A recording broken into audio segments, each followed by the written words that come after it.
On the first day of his vacation, George is called back into work after a crisis grips the workshop. Guilt-tripped by a colleague, he reluctantly returns to work where a lady from the past captures his heart. From the moment he walks in, the very reasons why he had planned a month's vacation become apparent. Having just turned 40, George is profoundly deaf, wears an implant, and lip reads. Never taking anything seriously and has no filters in life, George resorts to turning everything into a joke and releasing his blunt responses on anyone that dares to get in his way or make his hearing disability an issue. With a sarcastic attitude and a short fuse, those around him begin to bring out the worst and he takes no survivors.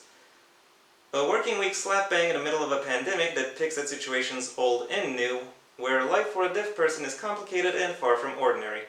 Annoyance and comedy that will make you laugh, groan, and roll your eyes. Oh, hello everyone. Welcome once again to the Heir's Lair. I'm your host, Jonathan Taylor. As you might have been able to tell by the fact that I just read out a book description and the title of this video, the topic for this week is once again a book review. This time of Deaf Like Me by Dave G.F. Blackwell. The TLDW for this review is a little something like this. The book is fine. If you have a few hours to kill and this book at your disposal, I suggest you go ahead and read it. You will definitely enjoy it for the silly parts, but I'm not exactly sure how memorable it will be beyond that. That being said, I do need to issue a content warning for self-harm, other depictions of mental illness, and ableism.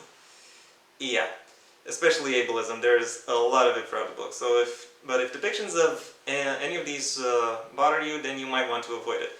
Particularly given that self-harm actually becomes a plot point towards the end.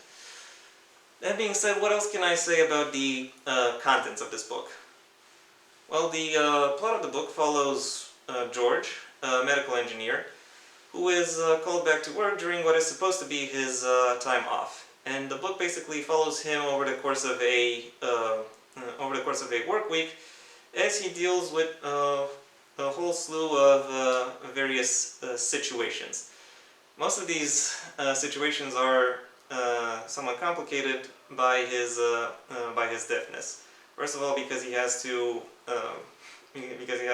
tell people that they need to adjust how they communicate with him, and also due to the fact that most of these other people have various have their own prejudices concerning what it is that George can or more often cannot do because he is deaf. So yeah. That's the kind of thing to expect. It would be it is actually, to some extent at least, incorrect to really say this book has a plot. It's more like the author has a series of setups in mind for situations from which he can derive humor, and then sets his main character upon these situations in order to generate humor. That being said, what can I say about the quality of this book?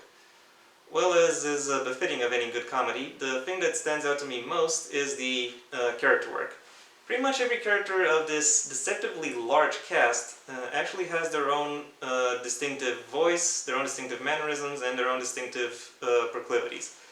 And that is almost regardless of whether or not they have a lot of time on page. Even characters who only show up once still have still leave a mark on the story. And also even characters that you can't really say have that level of development to them still stand out through the antics they pull off, that still make them easy enough to follow and identify. There are two distinctive techniques or aspects of the story which Dave uses in order to flesh out his characters. The first of which is dialogue. I have reviewed a lot of books in the past in the past 2 years, ever since I've had this YouTube channel, and I have to say Dave is one of the best, if not the actual best, dialogue writer I have ever read for for a review.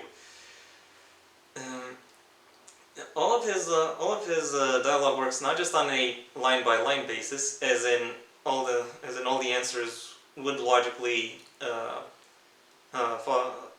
wouldn't logically follow on each other, and it makes sense that these characters would talk in this way, but also in a big picture.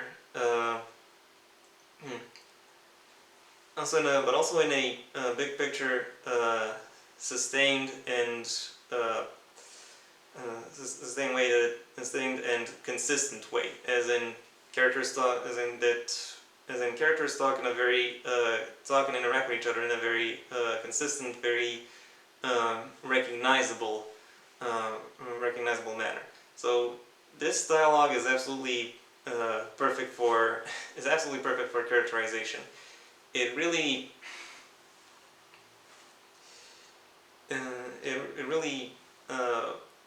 it does a great job at painting who these characters are just by how they talk and also what they say.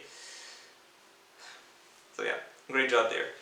The second thing that Dave uses in order to emphasize who these characters is less a technique and more an aspect of writing, namely the way in which he is able to grasp and present realistic stupidity. Every time a character makes a mistake, screws up, or just flat out ignores common sense, they don't do so in an exaggerated, over the top, ridiculous, ridiculous for how over the top it is kind of way, but more so in a grounded, authentic manner. You genuinely believe that these people in these situations would do something that is not just stupid, but is this specific kind of stupid. It's very interesting to follow in that way. As for another aspect of the story that really works is the main character himself, George. He is very much the linchpin of the story, so if he doesn't work, then the whole story falls through. And surprisingly, as is very pleasant to observe, that is not the case. George is a very interesting protagonist to follow in his in his own right.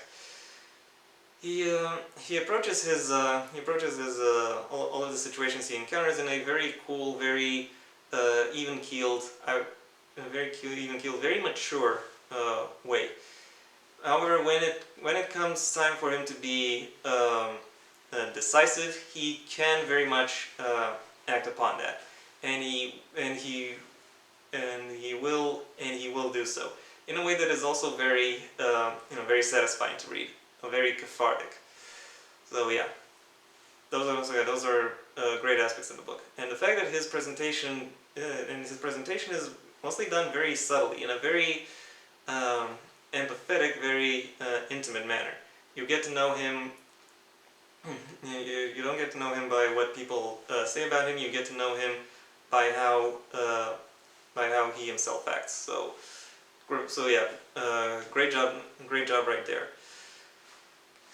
Unfortunately, this book also has some flaws. Most of these are due to the way the book is presented.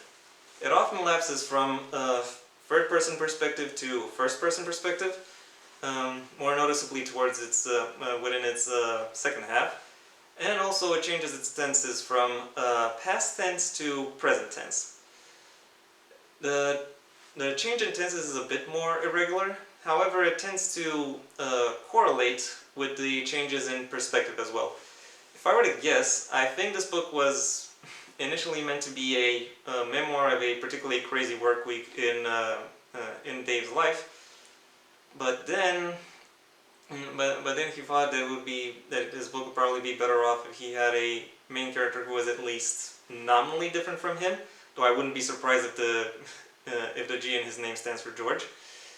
And maybe he also changed the names of all of his co-workers in order to include him as characters in the book. Same way Anne Frank did when she wrote her diary. Unfortunately, those disruptions really, really spoil the immersion that this more empathetic, more intimate presentation would really require. Thereby affecting my reading experience with this book. There are also a whole bunch of other pettier complaints I could issue, but yeah.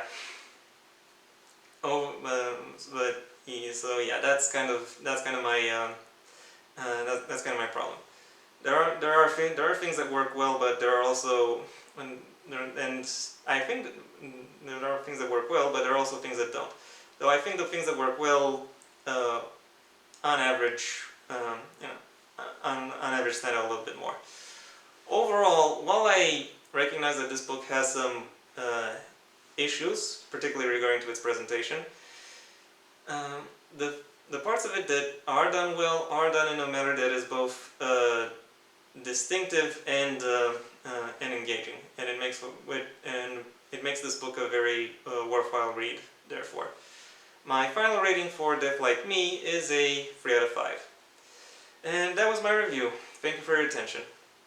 If you enjoyed it, then please leave a like, maybe even share this video wherever you think other people will like it as well. If you have anything you'd like to add to any part of this video, the comment section awaits your input. And if you want to see when my next video gets released, well then please subscribe. Ideally also ring the bell or do whatever else YouTube will ask of you in order to keep you notified. My own book, Heir to the Empire Next Generation, is available at most major book retailers under a master link in the description down below. Right past my social media, which I also suggest you check out should you feel so inclined. Until next time, I am Jonathan Taylor, and this has been The Heir's Lair.